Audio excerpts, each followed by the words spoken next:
പത്തരമാറ്റിൻ്റെ അടിപൊളി എപ്പിസോഡിലേക്ക് എല്ലാവർക്കും സ്വാഗതം. അങ്ങനെ ഏഞ്ചലോറയ്ക്ക് വേണ്ടിയിട്ട് മത്സരിക്കാൻ വന്ന അഭി ആകെ തോറ്റ് തൊപ്പിയിട്ടിരിക്കുകയാണ്. അനിയുടെ മുമ്പിൽ നിന്നും തല താഴ്ത്തിയിട്ടാണ് അഭി ഇറങ്ങിയിരിക്കുന്നത്. അങ്ങനെ നേരെ നാഗേന്ദ്രൻ്റെ അടുത്തോട്ട് പോകുന്നുണ്ട്. നാഗേന്ദ്രനാണെങ്കിൽ ആ ഡീല് നഷ്ടപ്പെട്ട ആ ഒരു സങ്കടത്തിലും ദേഷ്യത്തിലും നിൽക്കുകയാണ്. എന്നിട്ട് അഭിനോട് പറയുന്നുണ്ട്, ഞാൻ ആദ്യമായിട്ട് നിന്നെ ഒരു കാര്യം ഏൽപ്പിച്ചതാണ്, അതെങ്കിലും നീ വ്യക്തമായിട്ടും ശക്തിയായിട്ടും ചെയ്ത് ജയിച്ച് തിരിച്ചുമെന്ന് കരുതി. ഇനിയിപ്പോൾ നിന്നെ കുറ്റം പറഞ്ഞിട്ട് കാര്യമില്ല, ഏതായാലും നമുക്കിനി അടുത്ത നേട്ടത്തിനായി നോക്കാമെന്നൊക്കെ പറയുന്നുണ്ട്. അപ്പോൾ ആ സമയത്ത് അവന്തിക പറയുന്നുണ്ട്, അടുത്ത നേട്ടത്തിനായി നമ്മൾ ഇനി എത്ര കാത്തിരിക്കേണ്ടി വരും, അച്ഛാ അത്രയ്ക്കും വൻ വിജയമല്ലേ അവർ കരസ്ഥമാക്കിയിരിക്കുന്നത് എന്നൊക്കെ പറയുമ്പോൾ നാഗേന്ദ്രൻ പറയുന്നുണ്ട്, അതൊക്കെ താൽക്കാലിക വിജയമാണ്, ഇതിനേക്കാളും വലിയ സ്ഥാനത്ത് നിന്നല്ലേ ഞാൻ ഏറ്റവും താഴത്തേക്ക് പതിപ്പിച്ചത്, അതിനും എനിക്ക് സാധിക്കുമെന്നുള്ളത് മോൾക്ക് അറിയാലോ, അതിനെക്കൊണ്ട് അതൊന്നും നമ്മൾ വിഷമിക്കേണ്ട എന്നൊക്കെ പറയുന്നുണ്ട്. അപ്പോൾ ഈ സമയത്ത് അഭി പറയുന്നുണ്ട്, ഇനിയിപ്പോൾ അനന്തപുരിയിലോട്ട് പോകുമ്പോൾ അവിടെയുള്ളവരൊക്കെ എന്നെ കളിയാക്കി ചിരിക്കുകയോ അവരുടെ സംസാരമൊക്കെ എന്തായിരിക്കും എന്നറിയില്ല, എനിക്ക് ആകെ ചമ്മലാവുന്നുണ്ട് പോകാനെന്നൊക്കെ പറയുമ്പോൾ, നീ ധൈര്യമായിട്ട് പോയിക്കോ മോനെ, നിന്നെ തല താഴ്ത്തുന്ന രീതിയിൽ സംസാരിപ്പിച്ചവരെ ഈ അച്ഛൻ കൈകാര്യം ചെയ്തുകൊണ്ട് അവർക്കുള്ള കൊട്ടൊക്കെ ഞാൻ കൊടുത്തോണ്ട് എന്നൊക്കെ പറയുന്നുണ്ട്. അങ്ങനെ നാഗേന്ദ്രൻ്റെ വാക്ക് കേട്ടിട്ട് അഭി അനന്തപുരിയിലോട്ട് പോവുകയാണ്. അഭി ചെന്ന് കയറുന്ന സമയത്ത് തന്നെ മുത്തശ്ശനും മുത്തശ്ശിയും ദേവയാനിയും ഒക്കെ ആഘോഷത്തിൻ്റെ ആ ഒരു ഇതിലും സന്തോഷത്തിൻ്റെ നിറവിലും ഡൈനിങ് ഹാളിൽ തന്നെ സോഫയിൽ ഇരിക്കുന്നുണ്ടായിരുന്നു.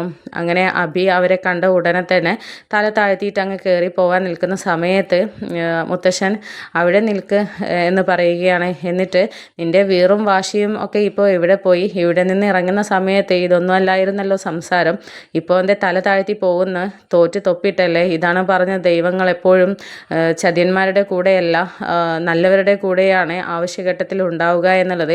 ഇപ്പോൾ നീ കണ്ടല്ലോ ഞങ്ങളുടെ വിജയം, നിനക്ക് എന്നല്ല നിൻ്റെ മുകളിൽ ഇരിക്കുന്ന ഏത് തലപ്പത്തിരിക്കുന്ന ആൾ വിചാരിച്ചാൽ ഞങ്ങളെ തകർക്കാൻ അവർക്ക് കഴിയില്ലടാ എന്നൊക്കെ പറയുന്നുണ്ട്. ഈ സമയത്ത് മുത്തശ്ശൻ പറയുന്നത് കേട്ടിട്ട് ഒന്നും മിണ്ടാനാവാതെ അങ്ങനെ തല കുനിച്ച് നിൽക്കുകയാണ്. ആ സമയത്താണ് നവ്യ അങ്ങോട്ടേക്ക് വരുന്നത്. അഭിയുടെ അടുത്തങ്ങ് നിൽക്കുകയാണ്. അപ്പോൾ സ്വകാര്യമായിട്ട് അഭി പറയുന്നുണ്ട്, നീ ആ കിളവൻ പറയുന്നത് കേട്ടിട്ടില്ലേ, നീ എന്താ ഒന്നും മറുപടി പറയാത്തത്, നീ ഇങ്ങനെയല്ലല്ലോ, നീ എന്തെങ്കിലുമൊക്കെ പറഞ്ഞ് പിടിച്ച് നിൽക്കുമായിരുന്നല്ലോ എന്നൊക്കെ പറയുമ്പോൾ, ഇനി ഞാൻ പറയാത്തതിൻ്റെ പേരിൽ എൻ്റെ മെക്കെട്ട് കയറാൻ വന്നോ, നീയല്ലേ എല്ലാം കുളം തോണ്ടി വന്നിരിക്കുന്നത്, ഞാൻ വിചാരിച്ചത് ഈ ഡീൽ നിനക്ക് കിട്ടുമെന്നാണ്, ഏഞ്ചലറിക്ക് കിട്ടുമെന്നാണ്, അത്രയ്ക്കും ആത്മവിശ്വാസമായിരുന്നല്ലോ സാറിനും ഡേവിഡ് സാറിനും ഒക്കെ ഉണ്ടായിരുന്നത്, നീയെല്ലാം നശിപ്പിച്ചത്, ഇനി കിളവൻ്റെ മുമ്പിൽ സംസാരിക്കാൻ നിന്നാൽ വേറെ പണിയൊന്നുമില്ല, കാരണം ജയിച്ചവരുടെ മുമ്പിൽ തല താഴ്ത്തി നിൽക്കുന്നതേ നമുക്കിപ്പോൾ നിവൃത്തിയുള്ളൂ എന്നുള്ള രീതിയിലൊക്കെ നവ്യ പറയുന്നുണ്ട്.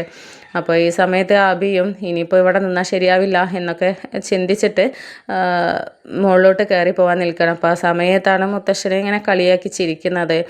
അവൻ്റെ വാശിയും വീറും ഒക്കെ എവിടെ പോയി, എന്തൊക്കെയായിരുന്നു, മല മറിക്കുമെന്നൊക്കെ പറഞ്ഞ് പോയവനായി ഇപ്പോൾ തലകുനിച്ച് വന്നിരിക്കുന്നത്.